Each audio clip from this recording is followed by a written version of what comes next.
Hi friends, ಇವತ್ತು ನಾನು ನಿಮಗೆಲ್ಲ ಒಂದು ಹೆಲ್ದಿ ರೆಸಿಪಿ ದಾಸವಾಳದ ಎಲೆ ಇಡ್ಲಿ ಹೇಗೆ ಮಾಡುವುದಂತ ತೋರಿಸಿಕೊಡ್ತೇನೆ. ಬೆಳಿಗ್ಗೆ ತಿಂಡಿಗೆ ಕೂಡ ಇದು ತುಂಬ ಚೆನ್ನಾಗಿರ್ತದೆ, ಹಾಗೆ ಆರೋಗ್ಯಕ್ಕೂ ಕೂಡ ತುಂಬ ಒಳ್ಳೆಯದು. ಈಗ ಮಾಡೋ ವಿಧಾನ ನೋಡೋಣ. ನಾನಿಲ್ಲಿ 1 ಗ್ಲಾಸ್ ಉದ್ದಿನ ಬೇಳೆಯನ್ನು ತೆಗೆದುಕೊಂಡಿದ್ದೇನೆ. ಅದನ್ನು ಚೆನ್ನಾಗಿ ತೊಳೆದು 2 ಗಂಟೆ ನೀರಿನಲ್ಲಿ ನೆನೆಸಬೇಕು. 2 ಗಂಟೆ ನಂತರ ಬೇಳೆ ನೆನೆಸಿದ ನೀರನ್ನೇ ಉಪಯೋಗಿಸಿ ಬೇಳೆಯನ್ನು ಚೆನ್ನಾಗಿ ಗ್ರೈಂಡ್ ಮಾಡಬೇಕು.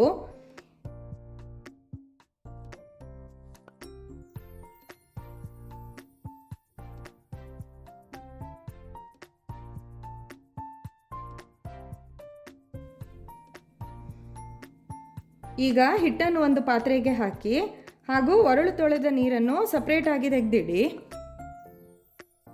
ಈಗ ನಾನಿಲ್ಲಿ 1.5 ಗ್ಲಾಸ್ ಅಕ್ಕಿ ರವೆ ತೆಗೆದುಕೊಂಡಿದ್ದೇನೆ.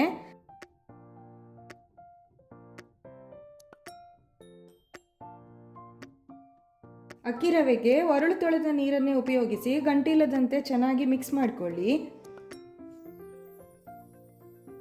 ಈಗ ಇದನ್ನು ಹಿಟ್ಟಿಗೆ ಬೆರೆಸಿ ಹಿಟ್ಟನ್ನು ಚೆನ್ನಾಗಿ ಮಿಕ್ಸ್ ಮಾಡಿ.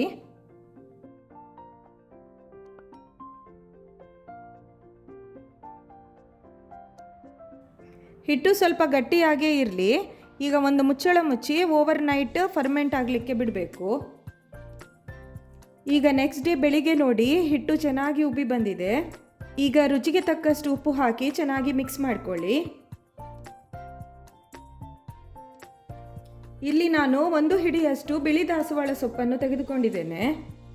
ಒಂದು ವೇಳೆ ಬಿಳಿ ದಾಸವಾಳ ಎಲೆ ಸಿಗದಿದ್ದರೆ ಬೇರೆ ಬಣ್ಣದ ದಾಸವಾಳ ಎಲೆಯನ್ನು ಕೂಡ ಉಪಯೋಗಿಸಬಹುದು. ಎಳತು ಎಲೆಗಳನ್ನು ಮಾತ್ರ ತೆಗೆದುಕೊಳ್ಳಿ.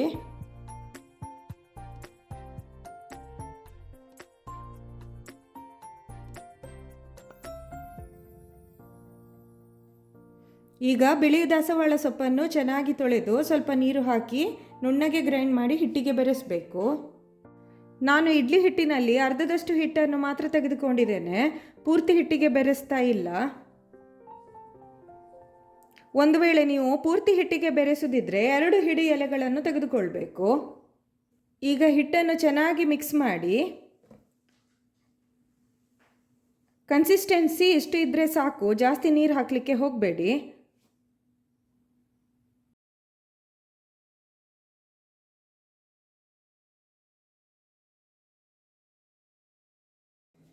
ಇನ್ನೊಂದು ಕಡೆ ನಾನು ಇಡ್ಲಿ ಮಾಡೋ ಪಾತ್ರೆಯಲ್ಲಿ ನೀರು ಹಾಕಿ ಬಿಸಿಯಾಗಲಿಕ್ಕೆ ಇಟ್ಟಿದ್ದೇನೆ.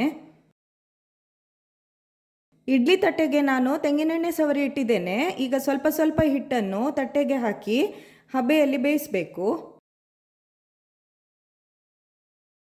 ಇಡ್ಲಿಯನ್ನು 15 ನಿಮಿಷ ಬೇಯಿಸಿದರೆ ಸಾಕು. ದಾಸವಾಳದ ಸೊಪ್ಪಿನ ಇಡ್ಲಿ ಆರೋಗ್ಯಕ್ಕೆ ತುಂಬ ಒಳ್ಳೆಯದು. ಇದರಲ್ಲಿ ತುಂಬ ಔಷಧೀಯ ಗುಣಗಳು ಕೂಡ ಇವೆ, ಹಾಗೂ ಇದು ದೇಹದ ಉಷ್ಣತೆಯನ್ನು ಕೂಡ ಕಡಿಮೆ ಮಾಡ್ತದೆ.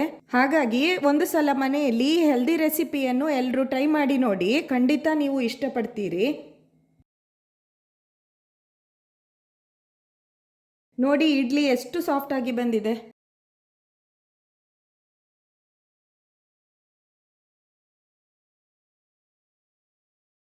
ಈ ಗ್ರೀನ್ ಇಡ್ಲಿ ಜೊತೆ ನಿಮಗೆ ಇಷ್ಟವಾದ ಚಟ್ನಿಯನ್ನು ಮಾಡಿ. ನಾನು ಇಲ್ಲಿ ಹಸಿಮೆಣಸು ಮತ್ತು ಶುಂಠಿ ಹಾಕಿ ತೆಂಗಿನಕಾಯಿ ಚಟ್ನಿ ಮಾಡಿದ್ದೇನೆ. ನಿಮಗೆಲ್ಲ ನನ್ನ ಈ ವಿಡಿಯೋ ಇಷ್ಟ ಆದರೆ ಲೈಕ್, ಶೇರ್ ಮತ್ತು ಕಮೆಂಟ್ ಮಾಡಿ, ಹಾಗೂ ನನ್ನ ಚಾನಲನ್ನು ಸಬ್ಸ್ಕ್ರೈಬ್ ಮಾಡಿ. ಇನ್ನೊಂದು ಹೊಸ ರೆಸಿಪಿಯೊಂದಿಗೆ ಮತ್ತೆ ಸಿಗೋಣ. ಬಾಯ್ ಎಲ್ರಿಗೂ.